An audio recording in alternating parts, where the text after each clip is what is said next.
Welcome back to the Hard Skills Show, where we take a deep dive into the soft skills leaders need to navigate uncertainty, complexity, and change. I'm your host, Mira Brancu, psychologist, leadership consultant, and founder of TowerScope. Today's episode is especially relevant given the stressful national events we're all grappling with. Whether you're a leader managing a team or simply trying to support your colleagues, this conversation is for you. And today, we also just started season 7. This season, in the spirit of our newly published Millennials Workbook for Navigating Workplace Politics, go check it out, moves us from positive politics, which was season 6, to now focusing on navigating unhealthy work environments. Now, at the end of this episode, I'm going to share a communications tip sheet, pulling all of this together so that you can reference and share it with your leadership and management teams to help them meet employees' needs right now, or just use it for yourself and reference it often. So let me start with a tale of 2 leaders that I worked with to provide a way to compare and contrast the difference I encounter so many times in my work. And this is, again, in the context of leaders trying to make the best decision about how to communicate with their employees during times of upheaval, of uncertainty, of stress, like right now. So one leader I worked with, we will call him John, was a physician by training and a chief of staff of a large hospital system. That means he had a large leadership team who each headed up various programs and services and disciplines. And under them were multiple teams with managers. So he was a leader of leaders and of many teams with a really large impact that ultimately all directly impacts patient care and outcomes, right? So the work we had been doing together was all about improving alignment and communication across such a complex leadership system and teams. Specifically, I was working with his leadership team to restructure their meetings, their decision-making processes, and communications to address the challenge of what we call a matrix organization. A matrix organization is where you have people who report to multiple managers.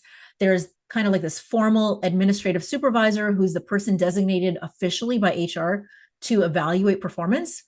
And these are usually supervisors with the same training or technical knowledge, like a physician supervisor who's best suited to evaluate the work of physicians due to their technical and regulatory needs. And then there are one or more additional programmatic managers who oversee how the programs, departments, divisions, and interdisciplinary team units function. They can't evaluate the performance officially from an HR perspective necessarily, yet they are responsible for making sure everybody gets the work done and works together effectively and efficiently. Now, that's only one model. There's lots of different models of this, but the point is that it all comes down to determining how to combine formal and informal power and influence, which requires developing a lot of alignment, psychological safety, commitment, and coordinated actions, and so much more, right? That's what a matrix organization is dealing with.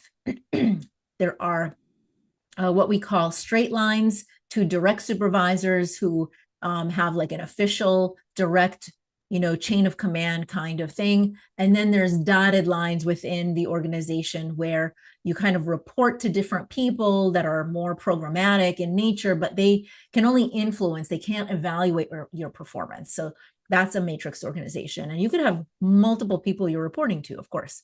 So with that background in mind, I was checking in with him about how things were going with the constant daily stream of regulatory policy, administrative changes that were requested, sometimes contradicting each other, and many of which were tone deaf, insulting, demoralizing, messages that have suggested right now, these are like new messages coming in, right? Messages that have suggested that employees aren't doing enough when in fact they're understaffed, doing a lot with very little. Messages that say they were not committed when they're clearly passionate about patient care. Maybe you are one of these people who have been receiving these messages, right, from our current administration. And so John has, usually had an incredibly measured, kind, thoughtful, non-confrontational kind of persona. And today, um, you know, I have seen him more recently as different, right? Not necessarily like today, right? But like in these days, in the last like several months. When I talked with him after all of these sort of policies were coming in, he was hurt. He was mad. He was saying things like, I am so frustrated with my leaders. They have said nothing, no guidance, no communication, complete silence. So I asked, do you think that they're waiting until they have more answers and guidance? And he said, maybe, but it doesn't matter. Their silence is creating an information vacuum. Employees are currently filling that vacuum with assumptions, most of them negative and inaccurate assumptions. Their fear is turning into frustration and anger. My fear is turning into frustration and anger, which is being, all of their fears being directed at me, their frustration, their anger, and I'm not being equipped with what I need to lead them. And so his emotions were at a complete boiling point, and he continued to say, like, how could they do this? I have committed my entire career working overtime for 2 decades, and I feel completely betrayed and left out in the cold to fend for myself, which is affecting the rest of my leadership teams and the staff in the same way. It's demoralizing and it's hurtful. And he's saying all of this like completely just in response to the vacuum of information, the lack of information, the lack of communication, right? So trust had eroded simply because of the lack of effective communication. Now, contrast this with another team.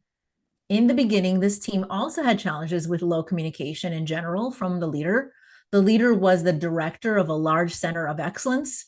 And I've worked with a lot of centers of excellence over the past 10 years, probably at least 20, 25.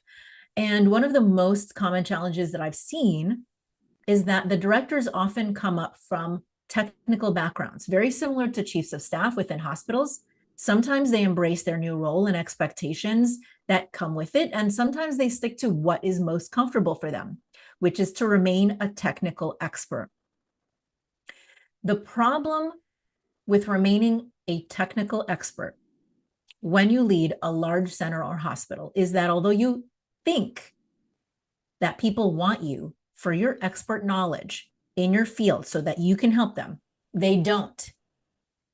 They don't. They want you to help with the people stuff, which is get the people stuff out of the way so that they could focus on their technical stuff, right? And that means the interpersonal dynamics that keep them from effectively working together, or the intrapersonal, not interpersonal, but the intrapersonal stuff, like the internal fear or anger or overwhelm we feel when we think our work and livelihood might be taken away due to changes in funding policies.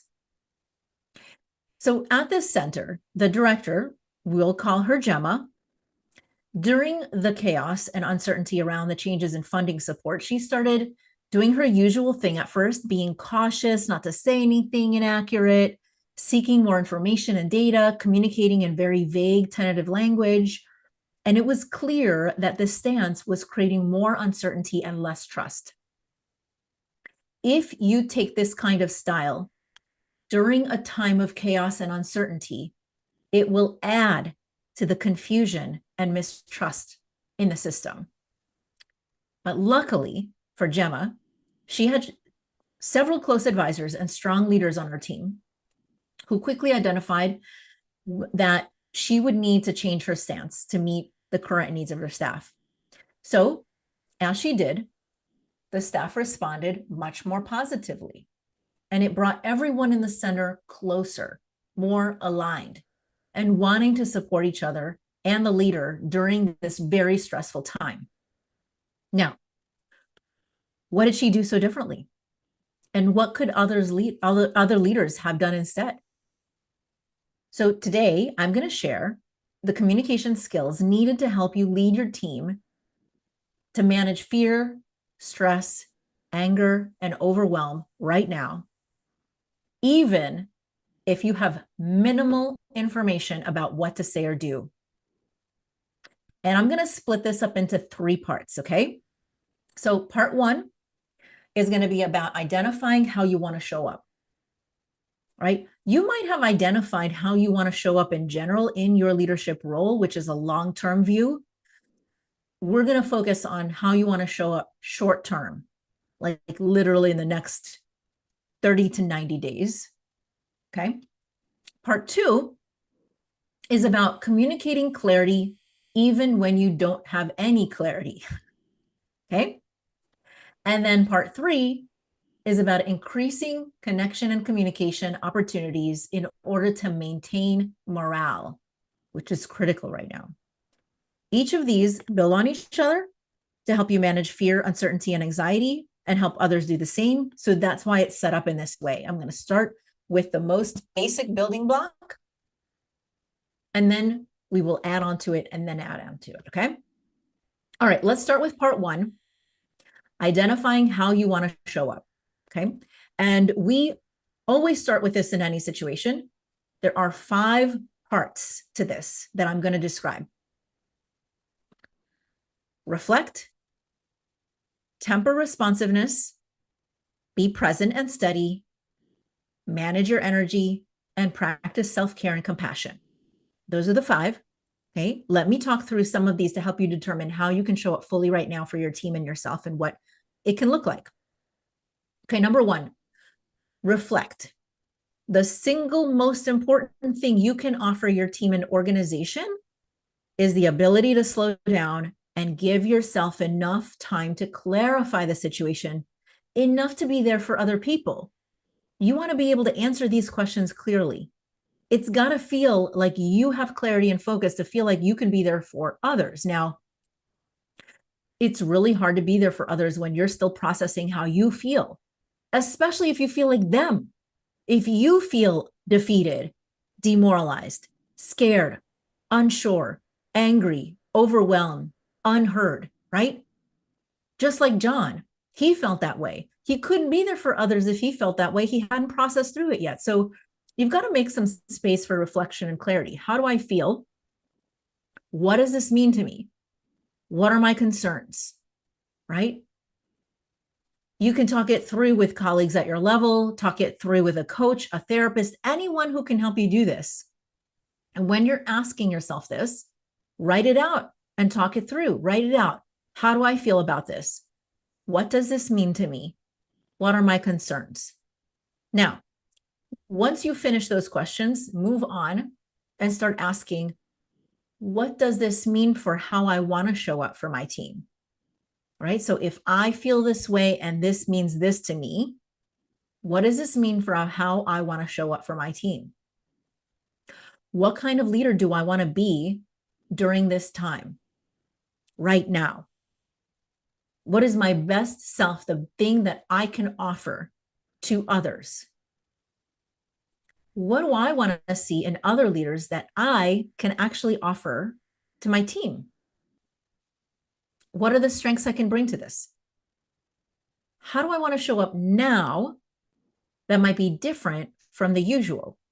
And that reminds us of Gemma, right? Gemma, who normally comes in very like thoughtful, methodical, careful, tentative, gathering data, but that wasn't what was needed of her in the moment. And so she stopped and thought through, what do I need to do to show up now that might be different from the usual, right?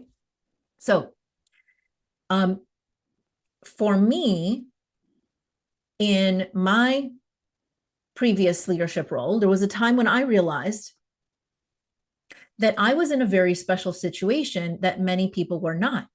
I had built up enough of a backup plan that I would not be as lost as others, right? If I lost my job or if something, happened and I wouldn't be able to support them anymore in my role, like my role was taken away.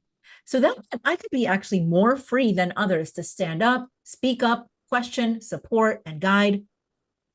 I could take actions others could not.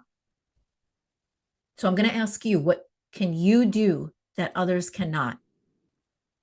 And what do you need to work through to do that? Okay. All of that falls under reflection. Let's go to number 2 of this section. Number 2, after reflecting, temper your responsiveness.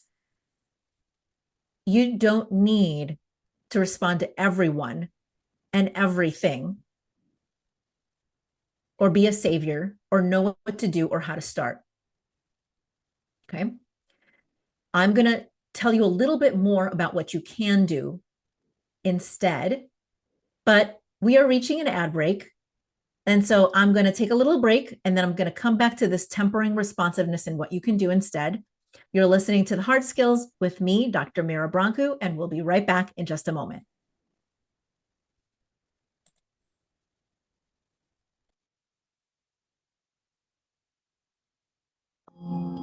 Are you a conscious co-creator? Are you on a quest to raise your vibration and your consciousness? I'm Sam Leibowitz, your conscious consultant, and on my show, The Conscious Consultant Hour, Awakening Humanity, we will touch upon all these topics and more. Listen live at our new time on Thursdays at 12 noon Eastern Time. That's The Conscious Consultant Hour, Awakening Humanity, Thursdays 12 noon on talkradio.nyc.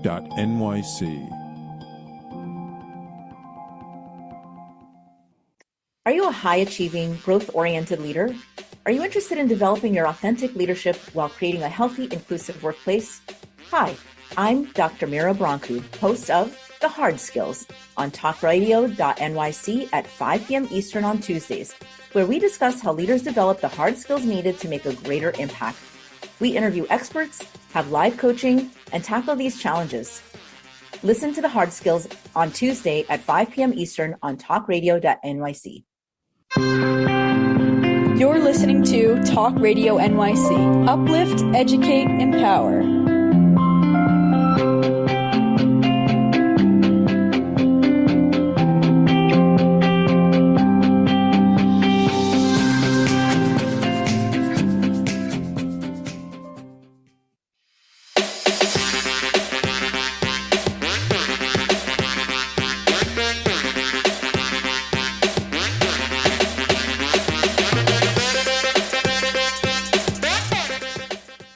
Welcome back to The Hard Skills with me, Dr. Mira Brancu. We've been talking about how to communicate and strengthen morale during times of uncertainty, especially right now. And I'm focusing right now on part 1, which is identifying how you want to show up. We just talked about spending time reflecting in order to identify, how am I processing this? What does that mean for me in terms of how I'm going to show up right now? The next is tempering responsiveness. Now, I said, you don't have to be a savior. You don't have to know everything. You don't even need to know how to start. You can simply acknowledge that we're in a time of massive upheaval, and change can be scary and worrisome for folks, and that you're here to talk if folks have questions. That's all, right? But leaders who wait to communicate with their employees until they have all the answers, all the information, a guide, what they're going to do, they are not going to meet employees' needs right now. They're not going to, be able to address their unease, their worry, and it's going to start causing employee dissatisfaction. And it's going to feed into the lack of needed communication. It's going to feed into the information vacuum, right? In addition, I can promise that you will never have all the answers. You just need some. And I can't stress this enough. In a time of chaos and crisis, increasing access to communication with you, like town halls and stuff, even when you don't have many answers, will create way more calm and appreciation and cohesion and engagement among employees than saying nothing and waiting to try to get the answers that are clearly not forthcoming. So here's what you can say. I don't know. I want to know the answer here also. I will do my best to seek out that information. Here's what we know, and here's what we don't know yet. I would suggest taking action on this thing, but not on this other piece, because we're not as clear on that piece, and we're going to try to get more. right? Here's another example. Here's a kind of a short post that I wrote when it was hard for me to know what to say. And I wrote this. I tried for several days to come up with how to best explain this week in a way that captured the emotional highs and lows and lessons learned that could be helpful to others, the tough feedback and pride swallowing, followed by the deeply validating kudos, the fear and anger, followed by strength, clarity, and determination to stand up and resist, the recollection of isolation, smoothed over by reconnection and community. I know there's a lesson in there about resilience and the experience of a dialectical opposing forces that sometimes feel like an emotional pendulum swinging wildly back and forth. But frankly, sometimes you just gotta accept it and enjoy some cake. And it was coupled with me eating cake. So it was also a little kind of like sarcasm, sarcastic humor, a little playful, as well as like, vulnerable and deep and accepting of the fact that I didn't have all the answers. And sometimes you just have to be honest that you don't know what to say, but you can imagine all the different ways people might be feeling. Just naming can be powerful and enough. Okay, so that's how to temper responsiveness. Now, number 3 is be present and remain steady. A steady, present leader can make a massive difference. You can feel free to yell and scream as much as you want with trusted friends and family members, and use that time to process enough of how you feel and how you want to show up for others in public so that you can do the reflection from number 1 and the tempering responsiveness from number 2. But we have more than enough examples of leaders who fly off the handle publicly in front of everyone and make everyone around them feel bad. Don't be that person. Instead, be the guiding light who isn't completely detached, removed, shutting everyone out, or unhinged, losing their patience, or yelling at everyone. In order to show up with that kind of emotion regulation, remember first that it takes you enough time to reflect and work through your reactions and how you can show up for others. If you are consistently finding it difficult to manage your emotional reactions, it's probably time to seek out a therapist or a coach or both, someone who has a skill set for both like me, right? So being present, but remaining steady during that presence helps a lot.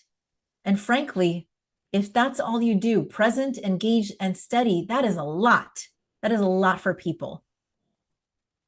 Now, number 4 is manage your own energy. Whatever you have energy for is fine to offer. You don't have time to be fully present all the time. People appreciate what you can offer as long as you remain steady, consistent, and present. And I'm going to repeat this again. People appreciate what you can offer as long as you remain steady, consistent, and present. Right? A present, involved, steady leader is exactly what people need right now. Having answers comes second to this. Just think about it. Think about all of the various leaders and people in authority that you had in your life. Could be sports coach, teachers, parents, grandparents, supervisor, current, past president, faith leader. Think about the one who had all the answers, but said it in a narcissistic, demeaning, condescending way. Were you glad you got the answers? I don't think so. It felt bad, right? Now think about the one who was conflict avoidant, detached, shut down, and shut you out when it got stressful. Did that make you feel safe and secure? Nope. Now think about the one who just sat with you. They said things like, I'm sorry. I wish I could do more. I'm not sure what I could do. What do you need? How can I help? Or maybe they just sat with you and listened. I suspect that felt the best out of all of them, despite the fact that they had no clear solutions or answers for you. So hold on to your energy reserves to sustain the marathon and simply be present and show up when you can. Okay, number 5. You know this one.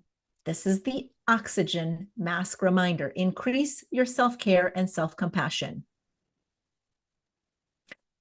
What can you do for yourself that helps you relieve yourself of the guilt, stress, overwhelm, anger, or other feelings you carry? Some of those things you carry are not yours. How can you put those down so it's not confusing what parts are yours and what parts are someone else's? Remember that if you truly sit with and are consistently present for others, the danger is that you become an emotional vessel, an emotional container. People need you to carry some of their heavy emotions, but at some point, without dumping that container on them or on yourself, how can you put it down so that you only have yours to figure out and what to do with?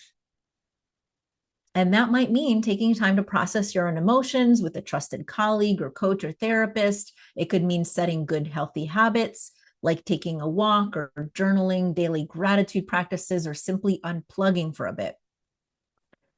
Find what works for you so that you can show up as the steady, present leader your team needs.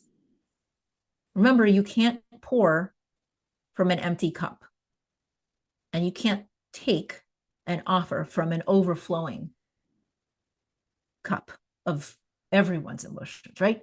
So, as I often say, self-care isn't selfish, it's strategic.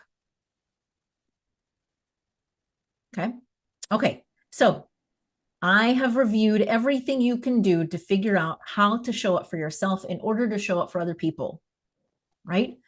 What we reviewed in this first part, before we get to the ad break, what we reviewed for this first part was identifying how you want to show up by taking time to reflect, tempering your responsiveness, being present and steady, managing your energy, and practicing self-care and compassion.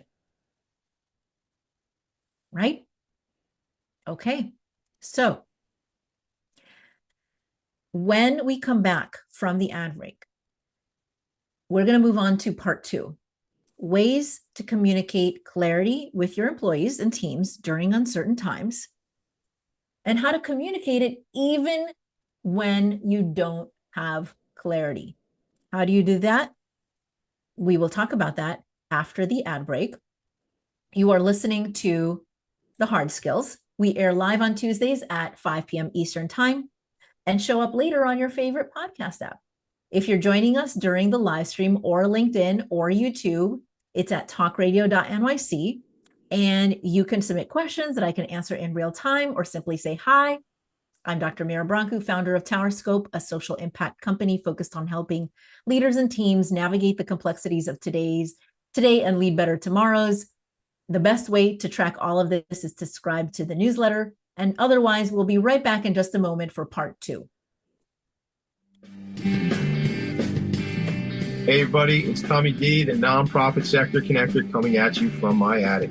Each week here on talkradio.nyc, I host a program, Philanthropy in Focus. Nonprofits impact us each and every day, and it's my focus to help them amplify their message and tell their story. Listen each week at 10 a.m. Eastern Standard Time until 11 a.m. Eastern Standard Time, right here on talkradio.nyc. Hi, I'm Linda Marcanico. The A Train to Sedona is a memoir about my journey to love and compassion. It's also the name of my new broadcast on Wednesdays at 12 noon. When we are spiritual, we embrace possibilities and ideas, which strengthen our mind, body, spirit, health, and wisdom. On the A Train to Sedona broadcast, I plan to interview guests who embrace these expansive practices. Join us on Wednesdays at 12 noon on Talk Radio New York City. You're listening to Talk Radio NYC at www.talkradio.nyc. Now broadcasting 24 hours a day.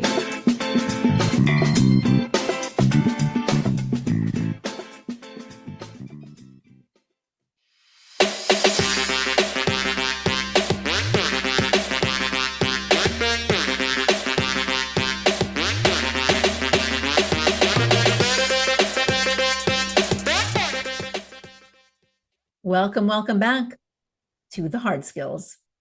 So we just finished talking about part 1, which is how you want to show up as a leader right now during these very uncertain times that feel chaotic, lots of upheaval, and especially if you're working in areas that have been highly impacted. Now, I work with leaders and teams within some of the most disrupted current industries, the learning and innovation spaces.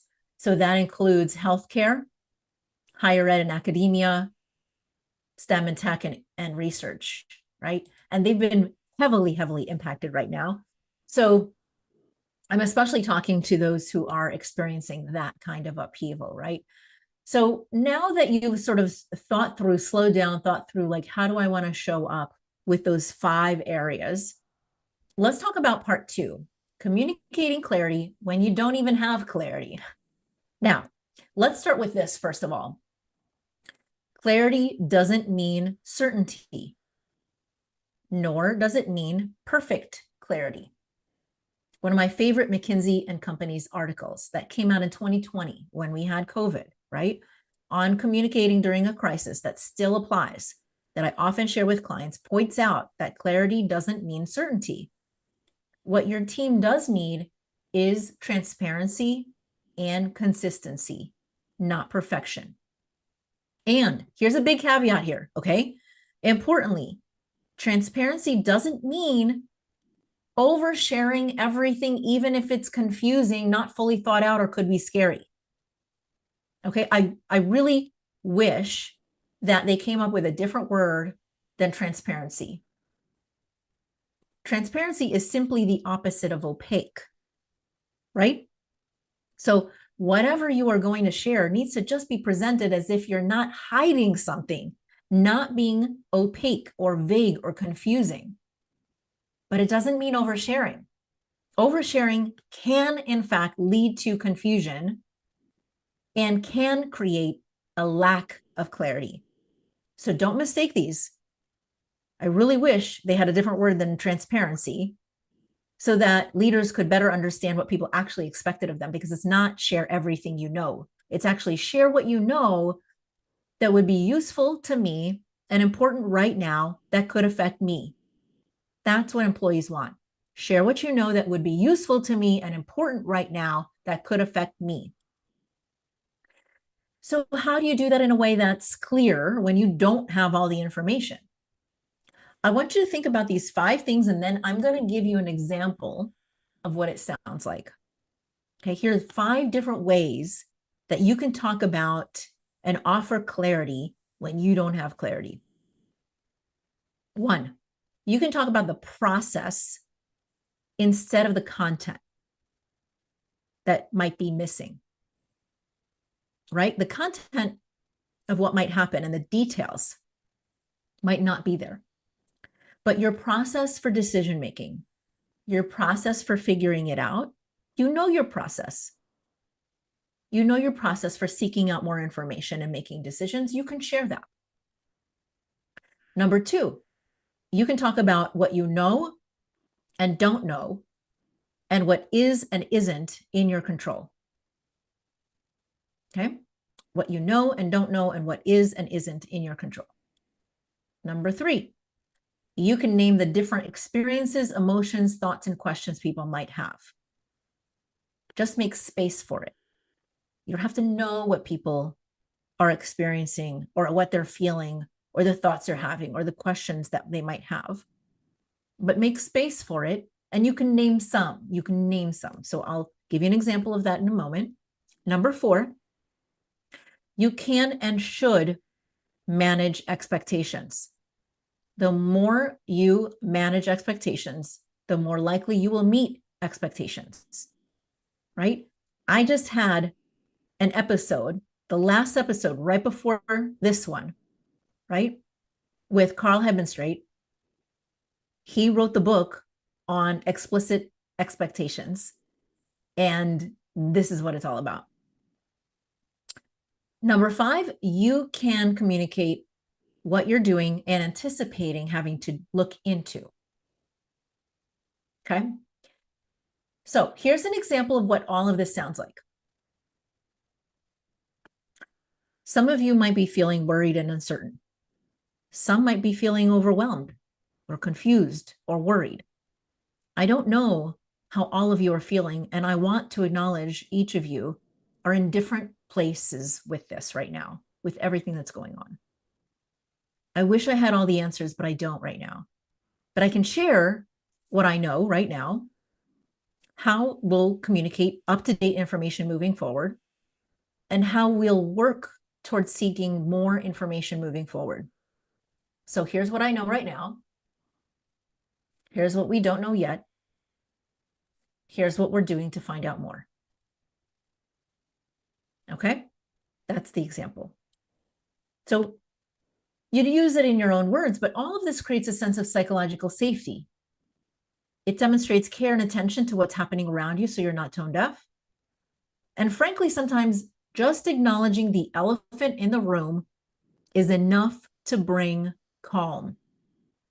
And there is actually good reason for this. Dr. Dan Siegel is a psychiatrist and UCLA professor. He coined the phrase, name it to tame it. Name it to tame it. It's a strategy for labeling emotions in order to reduce stress, anxiety, and overwhelm. And it's kind of an interesting brain trick. Just being able to label, yes, we feel frustrated and overwhelmed, creates calm, even in the midst of a lack of calm, because it validates what people are feeling. So they don't feel isolated. They don't feel like they're going crazy. They don't feel like they're being gaslighted. You're just naming it. It's real. You're making it real and you're validating their experiences. Okay. But the big caveat to this is that it has to be accurate. Don't say we feel hopeful unless you sense people are hopeful. Otherwise, it can actually break trust. You can still instill hope and optimism, but don't assume people feel that way. Just reflect what you're hearing and sensing, right? So if you've been talking with people and you're picking up on themes, you can say, I've been talking with people and it seems like quite a number of folks are experiencing kind of similar things like this, right? And some of you are feeling this way and some of you might be feeling this way. So I insert the word might, right? Just in case you're wrong. And then if you remember, I added, I don't know how all of you are experiencing this or what you all are feeling, right? So it adds like another layer of, I'm naming a few things that I would guess, and based on what I've been talking with you about, but there's lots of other experiences here. And importantly, empathy doesn't mean you have to fix it or that you have to fix anything. It simply means you're creating a space where people feel heard and understood, right? So to recap, clarity doesn't mean certainty, nor does it mean perfection. And transparency doesn't mean oversharing. They just mean offer a flashlight for people to figure out where they are in the dark and a direction to go in. Right? Okay. Now that we've gotten some clarity in the face of minimal clarity, or at least communicated it, let's move on to part 3, where we discuss increasing connection and communication opportunities. Okay, so we're moving into part 3, increasing connection and communication opportunities. The point and the focus here is on maintaining morale. Okay, right now, people are feeling a degradation in morale, right? And I have personally continued to see the degradation of interpersonal care, caring for others, and emotional intelligence in the last 4 to 5 years, actually, due to the paradox of a hyper-connected world and distributed soundbite online culture in the face of depleted coping resources. In the past 4 to 5 years, people have really, I've seen a greater conflict, right, that they cannot or won't resolve amongst each other. More polarized and entrenched views, less ability to be able to be willing to see different perspectives. It's creating more isolation, which then becomes a vicious cycle. And when there's a lot of uncertainty, a lack of clarity, a lot of miscommunication, a lot of chaos, sometimes it can feel or literally be impossible to keep up with the information enough to share updates. So you might feel like, what's the point of checking in when there continues to be a lack of clarity? And what's the point of bringing people together when they're so busy and exhausted and overwhelmed? But that is exactly when it's most important to increase communication and connection. It allows people a mechanism to feel like they are in control, or at least not alone, and that there is some shared experience, like we're in this together. Okay, so here are some things that you can do. Number one, schedule regular check-ins with your team. These do not have to be formal meetings. A quick Zoom call or even a Slack message can go a long way in letting your team know you're there. You can do like even little one-on-ones. In my, one organization, somebody sent something on Monday and we kind of like take turns, but like it's not formal. We don't say like, okay, you go on this Monday and next Monday you go and next Monday you go. It's not that formal and stuffy. Just whoever feels inclined on the Monday, we just send out like a happy Monday or a little, picture, an image, sending some hugs, some silly things. And on Friday, we do the same thing. We close out the week. We might be, sharing some silly things, and we also do some check-ins, right? And we can also bring everybody, to check in, obviously, in real time, right? So, and during those check-ins, focus on creating a sense of community. One of my clients implemented something they call coffee and connection meetings during a stressful time. These were 20-minute virtual meetings where the team could vent, share updates, or just chat. No agenda, no pressure, just connection. And it made a huge difference in maintaining morale. As leaders, we are not just managing tasks, we're managing people, and people need connection to feel grounded. If you are a task master like me, if you are results oriented like me, you might not think about this relationally oriented stuff, or you might feel like people don't need that and why, and all of that stuff. But I'm telling you, it's really critical during this time. It's critical always to balance the relationship and the productivity side of anything. But at this point, having little tiny bursts of shared connection does help people feel grounded and not isolated. Okay. Another example of what you can do is hold town hall meetings. You can share, whatever but then open it up to questions. And when you receive the questions, don't be curt. Don't just respond, we don't know that, right? Remember, that isn't very comforting. Instead, you can respond by saying, that's a great question. Here's the little we know. Here's what we're exploring. And I'll add your concerns to that list and get back to you all when I have that answer. Thank you. Thank you for the question, right? And then definitely get back with the answer, because that's being responsive. If you just keep getting questions and say, I'll ask, but then you never come back with like, I tried to ask, I didn't, find all the information yet, I'm still trying. If you don't come back, if you don't do that closed feedback loop, it's worse. It's worse. It makes people feel like you actually are just doing some performative, town hall instead of some meaningful town hall. So if you're going to do it, make sure that you're responsive to using that time the way that people are hoping that you can use it. Okay. All right. I'm going to share a few more examples, but we are reaching an ad break.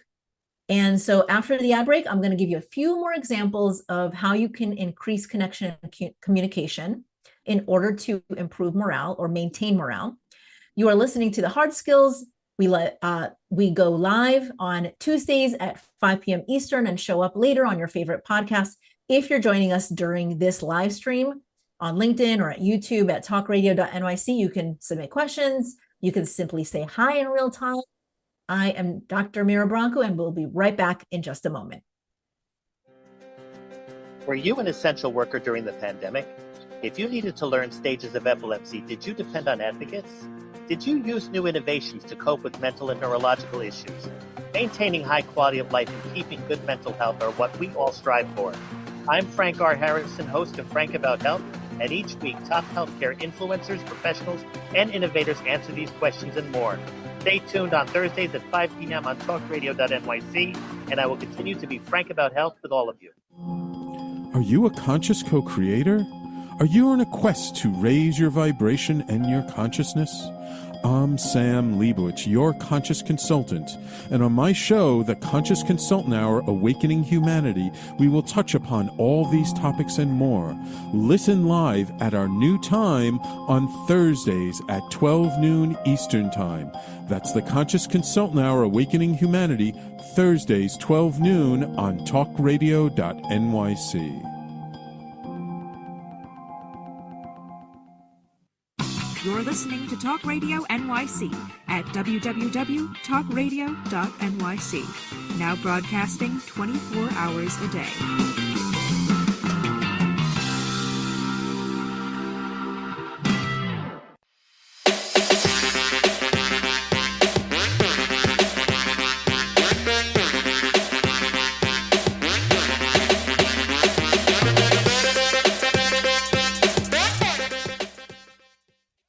Welcome back to the Hard Skills with me, Dr. Mira Brancu.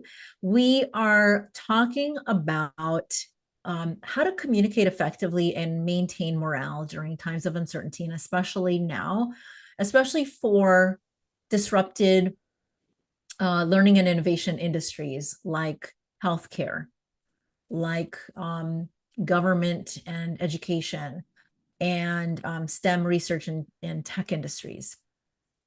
They're highly disrupted right now, and it's really hard to know what is happening at any given moment, which is causing a lot of disruption and overwhelm and all kinds of feelings. And we've talked about a lot of ways that we can engage. And right now, I'm finishing up the last example of how to increase connection and communication opportunities. I already shared, scheduling regular check-ins with your team and holding town halls. You could also schedule time to reconnect in person. Shocking. I know, it's a crazy idea. In person, reconnecting with folks who you enjoy spending time with in your local area. I know, very unusual. We haven't done this in like 5 years.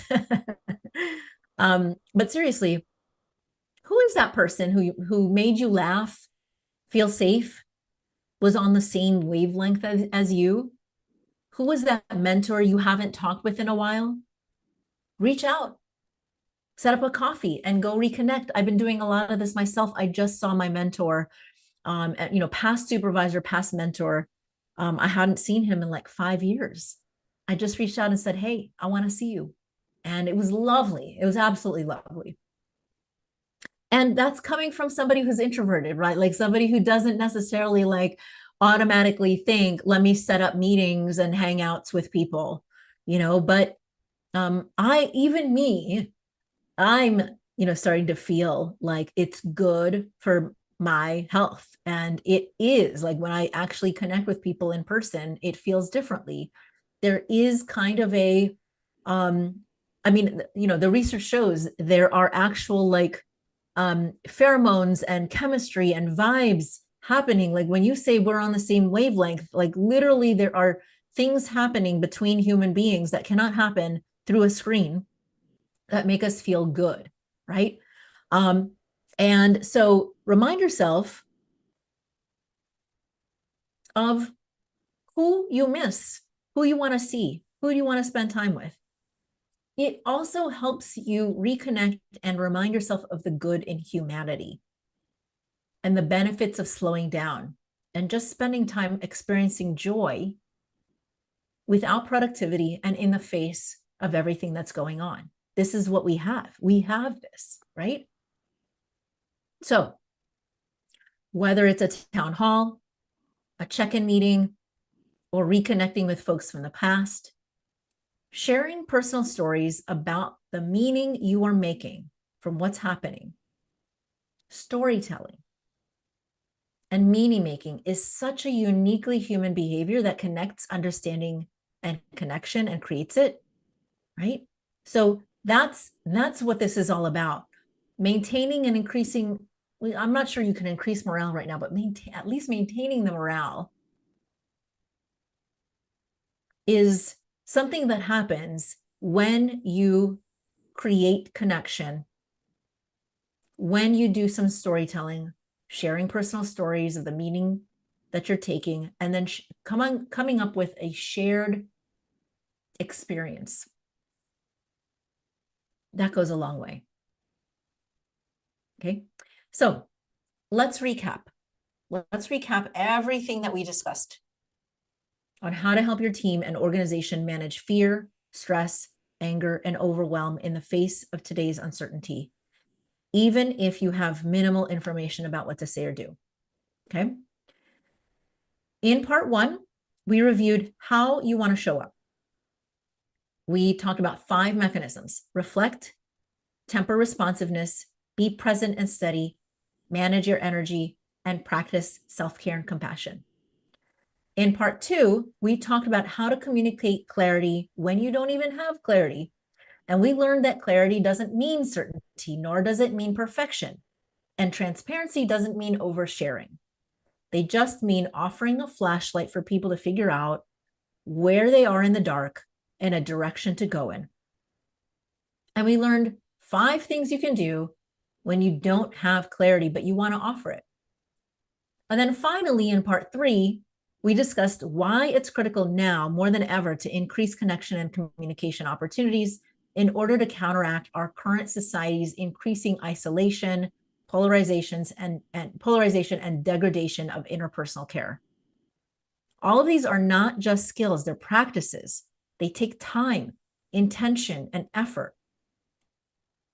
But when you invest in these soft skills, you're not just managing through crisis, you're building trust, you're building resilience, you're building a stronger team for the future.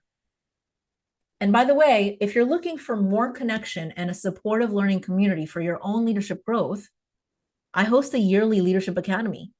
It's especially great for organizational misfits and socially conscious, growth-oriented, high-achieving women leaders in disrupted industries like healthcare, higher ed, research, and tech industries.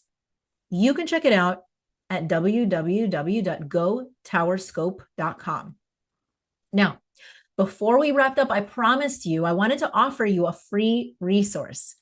I pulled together this content into a supplementary tip sheet for leaders communicating during times of uncertainty.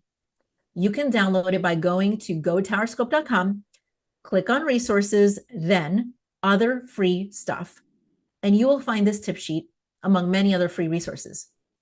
You just enter your email and you get on our mailing list, and then you'll get an immediate download. And if you hate the monthly newsletter and find nothing of value, just unsubscribe. Though frankly, if you've gotten to this point in this episode, I suspect you're going to love the newsletter. Now, what I did with the tip sheet is I went several steps forward beyond what I talked about on this show. Okay. So I'm going to share with you, if you're watching this right now, first of all, I'm going to share with you, it's gotowerscope.com/other free stuff. And you just go down to tip sheet for leaders communicating during times of uncertainty. And you just enter your name and email, submit, and you got it. Okay. But let me share with you what you will get. Okay. So in this tip sheet, it's divided into 5 parts. The first 3 parts are what I talked about on the show, and it expands it a little bit further. But I add 2 more parts. Part 4 is creating a culture of compassion. It includes 4 ways to enhance compassion at work, which lowers employee absenteeism and burnout, increases employee engagement, leads to greater teamwork, employee satisfaction. And right now, the most important thing is that it girds resiliency. Part 5 is communicating meaning and purpose to maintain morale. And that includes 3 key practices in order to communicate meaning and purpose, which is what people desperately need right now. So that is what you will get when you download this tip sheet, and lots of examples in there, lots of ways to engage. Okay, so with that said, in today's episode, if it resonated with you, share it with a colleague or leave a review. And if you're looking for more personalized support or leadership or team coaching, head to gotowerscope.com to schedule a consultation. Thank you to talkradio.nyc for hosting, and thank you for joining me on this journey. Together, we will navigate the complexities of leadership and emerge stronger on the other side. Together, we will get through this. This is Dr. Mira Brancu signing off. Until next time, stay steady, stay present, and keep building those hard skills. I'll be right there with you. Bye, everybody. Take care.